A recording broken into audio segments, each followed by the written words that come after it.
بسم اللہ الرحمن الرحیم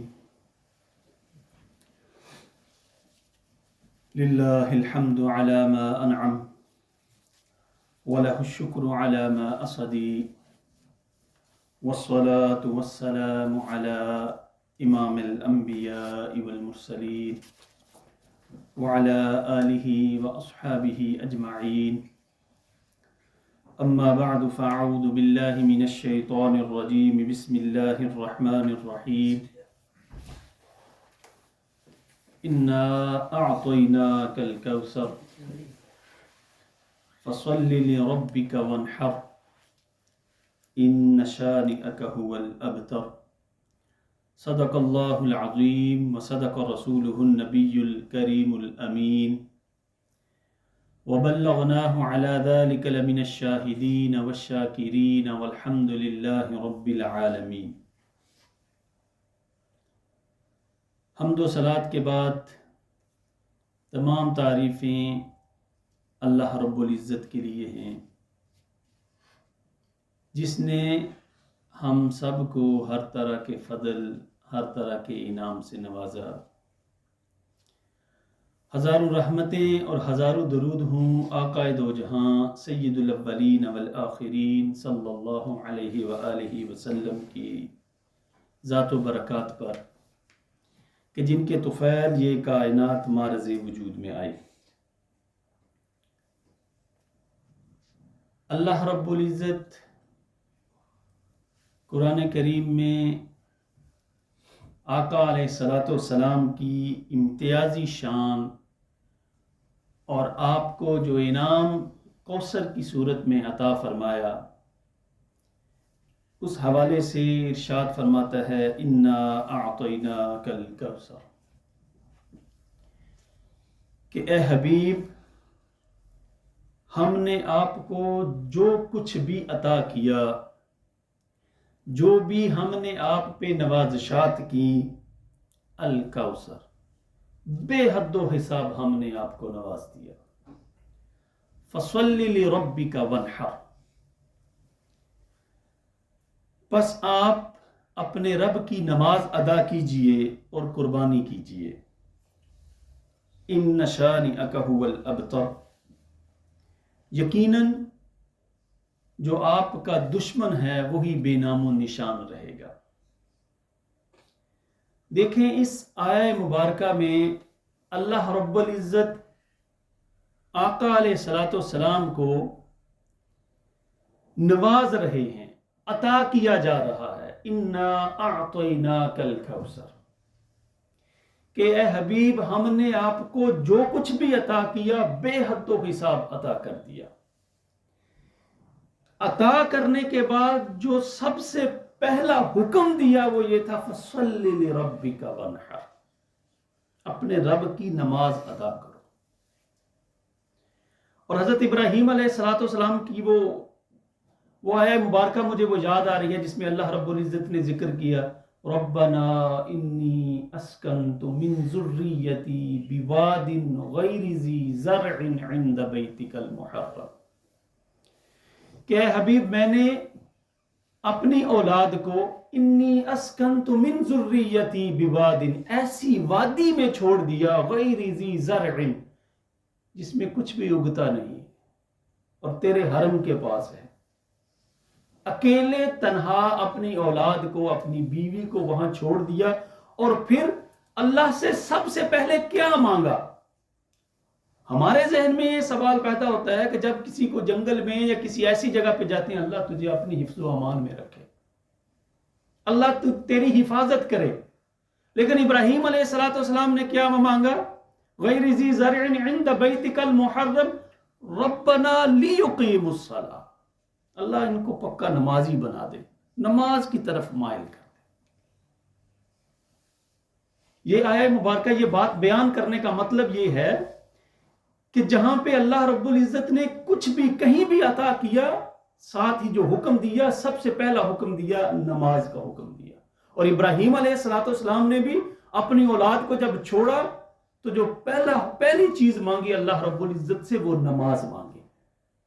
اور پھر سورہ مدثر میں آتا ہے کہ اللہ رب العزت وہ جو منظر کشی کی ہے، پچھلی جمعۃ المبارک میں بھی شاید میں نے یہ بات بیان کی تھی کہ اللہ رب العزت پوچھا جائے گا جہنمیوں سے، عن المجرمین ما سلککم فی سقر قالوا لم نک من المصلین. وہ سب سے پہلی بات یہی کہیں گے کہ نماز کوئی نہیں پڑھتے تھے. اس لیے اپنی نمازوں کی پابندی کریں. آپ ایک اپنی نماز کی پابندی کریں، ساری برکتیں، ساری رحمتیں، اللہ کے سارے جلوے آپ میں نمودار ہونا شروع ہو جائے. کام پہ ہیں، مصروف ہیں، وقت نکال کے آپ نماز ادا کرنے کی کوشش کیجئے، اللہ خود آسانیاں پیدا کرے گا. وہ قرآن کریم میں آتا ہے نا کہ اللہ تعالیٰ فرماتا ہے جس نے منہ موڑ لیا میری طرف سے معیشتاً ضنکا، تو میں اس کی معیشت کو تنگ کر دیتا ہوں. اس لیے نماز کی پابندی کی طرف خیال رکھیں. تو اللہ رب العزت فرماتا ہے انا اعطیناک الکوثر، ہم نے آپ کو جو کچھ عطا کیا بے حد و حساب عطا کیا. زمانہ جاہلیت میں عربوں کا یہ دستور تھا کہ ملک کے نامور شعراء، ادیب، شاعری کرنے والے لوگ اپنا کلام لکھتے تو وہ جو کلام اچھا ہوتا اس کلام کو وہ خانہ کعبہ میں لٹکا دیا جاتا، خانہ کعبہ کے غلاف کے ساتھ لٹکا دیا جاتا کہ اس کلام سے جو لوگ طواف کر رہے ہیں وہ بھی، جیسے آپ نے کبھی دیکھا ہوگا مسجدوں میں بھی یا نوٹس بورڈ پہ بھی بعض اوقات کوئی اچھی چیز یا اہم چیز لکھ دی جاتی ہے، قرآن کریم کی آیات، احادیث مبارکہ، کسی کا قول، کسی کی شاعری وہ بورڈ پہ لگا دی جاتی ہے. ایسا ہی عربوں میں بھی دستور تھا.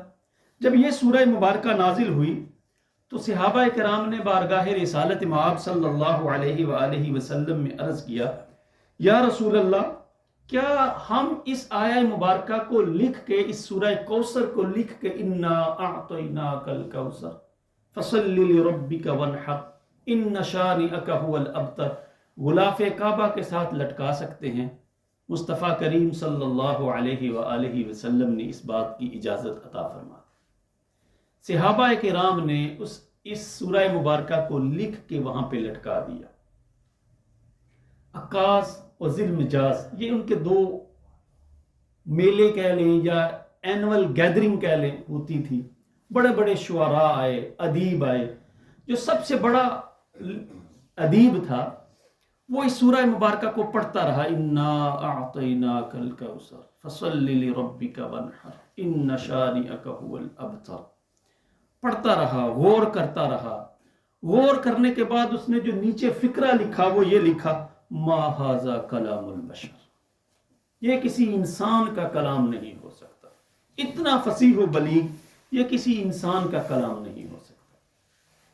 اور اس سورہ مبارکہ کا شان نزول یہ ہے، حضرت سیدنا انس رضی اللہ تعالی عنہ فرماتے ہیں کہ یہ سورہ مبارکہ مدینہ طیبہ میں نازل ہوئی. اور علامہ سیوطی نے اس حوالے سے ایک واقعہ منسوب کیا ہے کہ ہم آقا علیہ الصلوۃ والسلام کی خدمت میں بیٹھے ہوئے تھے کہ اچانک آپ پر وحی نازل ہوئی. سر جھک گیا. تھوڑی دیر کے بعد آپ نے تبسم فرمایا تو ہم نے پوچھا، یا رسول اللہ کیا بات ہے؟ تو آقا علیہ الصلوۃ والسلام نے اس سورہ مبارکہ کی تلاوت کی کہ اللہ رب العزت نے مجھے یہ سورہ کوثر عطا کی ہے. اور دوسری جو روایت ہے وہ حضرت ابن عباس اور حضرت عبداللہ ابن زبیر رضی اللہ تعالی عنہما اور ام المؤمنین حضرت عائشہ صدیقہ رضی اللہ تعالی عنہا کا ایک قول ہے کہ یہ سورہ مبارکہ مکہ مکرمہ میں نازل ہوئی، اور یہی قول راجح ہے. اور اگر ان دونوں روایتوں کی تطبیق کی جائے، جیسے قرآن کریم کی کچھ آیات ایسی بھی ہیں جو 2 دفعہ نازل ہوئی، ایک دفعہ مکہ مکرمہ میں نازل ہوئی اور دوسری دفعہ کسی حکمت کے تحت اللہ رب العزت نے اس نے مدینہ منورہ میں بھی نازل کیا، تو ہو سکتا ہے یہ سورہ مبارکہ 2 دفعہ نازل ہوئی ہو. اور تفسیر ضیاء القرآن میں پیر جسٹس کرم شاہ الازہری رحمۃ اللہ تعالی علیہ بیان فرماتے ہیں کہ ام المؤمنین حضرت ختیجہ رضی اللہ تعالی عنہا کے بطن مبارک سے حضور علیہ الصلوۃ والسلام کی 4 صاحبزادیاں اور 2 صاحبزادے تولد ہوئے. اور آپ کے جب صاحبزادوں کا انتقال ہوا تو ابو لہب جو آقا علیہ الصلوۃ والسلام کا چچا تھا، جب دوسرے صاحبزادے عبداللہ کا انتقال ہوا تو وہ دوڑتا ہوا گروہ کفار کے پاس گیا اور کہا بطر محمد اللیلہ، آج کی رات آقا علیہ الصلوۃ والسلام کی نسل ختم ہو گئی۔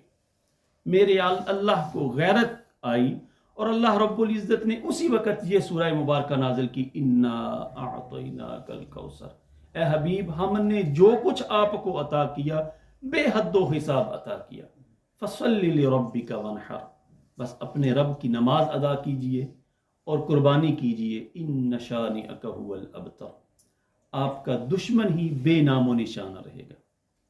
آج میرے مصطفیٰ کا ہر جگہ پہ ہر دل میں نام روشن ہے، اور جو آپ علیہ الصلوۃ والسلام کی اولاد کے انتقال پہ خوشیاں منا رہے تھے نام و نشان رہے۔ دعا ہے اللہ رب العزت ہمیں اسلام کی ان تعلیمات پہ عمل کی توفیق عطا فرمائے۔ وما توفیق الا باللہ۔ اس عنوان کو انشاءاللہ اگلا جمعۃ المبارک پہ بھی جاری رکھیں گے، وقت کی قلت ہے، سنتے ادا فرما لیں۔